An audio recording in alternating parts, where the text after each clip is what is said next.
Olá, companheiros, bem-vindos ao JA Cortes. Eu queria perguntar a você, quer derrotar a extrema-direita de novo agora na eleição de 2026?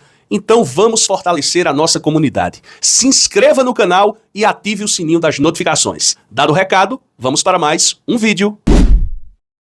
Eu acho engraçado a Globo News estar adotando o seguinte discurso.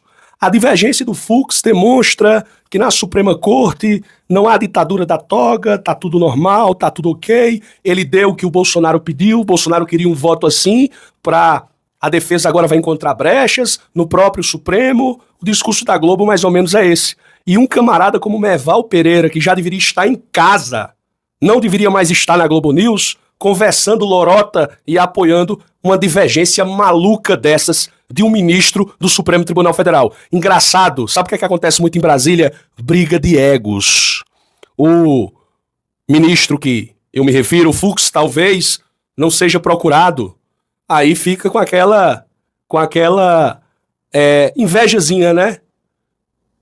Engraçado que muitos querem pegar apenas o bônus.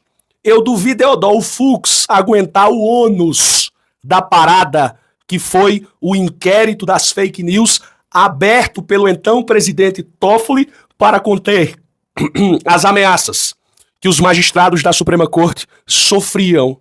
Ameaças de morte por parte de bolsonaristas. Será que ele aguentava meia hora de pancada que o Moraes tem aguentado até hoje? Imaginem vocês se na eleição de 2022 o ministro Fux tivesse sido o presidente do Tribunal Superior Eleitoral. Para a sorte do povo brasileiro, pelo voto que ele apresenta hoje, não foi ele o presidente. Foi alguém que garantiu a manutenção da nossa democracia, um camarada chamado Alexandre de Moraes. Olha só o que disse o deputado federal Lindenberg Farias.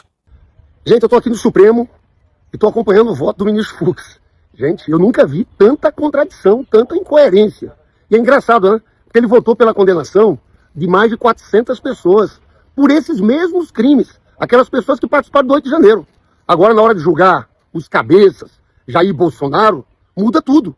Você veja, quando aquele pessoal do 8 de janeiro foi ser julgado, em nenhum momento ele levantou dúvidas sobre a competência de foro do Supremo Tribunal Federal.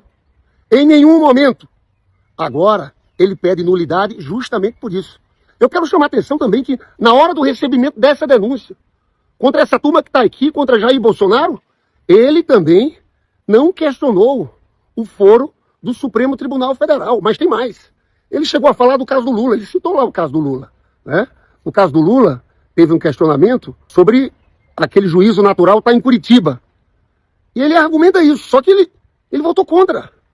Ele votou contra. Na época do Lula, ele não defendeu nenhuma tese garantista dessa. Eu vou dizer mais aqui, olha, organização criminosa, que ele agora já livrou a cara do Bolsonaro e dessa turma. Ele concordou com esse argumento de organização criminosa em relação à turma do dia 8 de janeiro. Eu vou dar, é tanta contradição. Agora, esse caso aqui eu nunca vi. Ele fala que teve excesso de provas. Você acredita nisso? Isso é cerceamento da defesa. Excesso de provas. Gente, eu, sinceramente, eu vou dar minha opinião final sobre o julgamento, mas foi um discurso claramente político, né? E cheio de contradições. No final do voto, a gente vai ter a nossa posição oficial, mas eu queria fazer esses comentários de quem está acompanhando o julgamento aqui no Supremo e fica surpreendido como é que a pessoa pode dar um voto com tantas contradições, com tantas incoerências. O Otávio Guedes comentou a euforia dos advogados de Bolsonaro com esse voto do ministro Fux. Os advogados dos réus estão eufóricos com esse início de voto do ministro Fux, que considerou o STF incompetente para julgar o caso.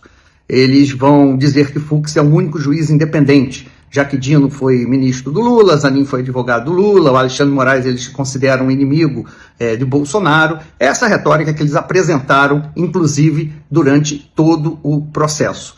A dúvida é, se o STF é incompetente, por que o ministro Fux aceitou votar em centenas de processos dos réus considerados peixes pequenos, aqueles que participaram do 8 de janeiro? Vejam agora o discurso do lavajatista Merval em relação ao Fux e também o que falou a Andréa Sadi. A narrativa é: não tem ditadura da toga, divergência faz parte da democracia, faz parte. Mas, pelo amor de Deus, ministro Fux, não brinque com a inteligência do povo brasileiro, porque o senhor fala isso agora, mas se analisarmos suas ações ao longo dos últimos anos, são ou foram completamente diferentes. O ministro Fux não disse nada que fosse novo, né?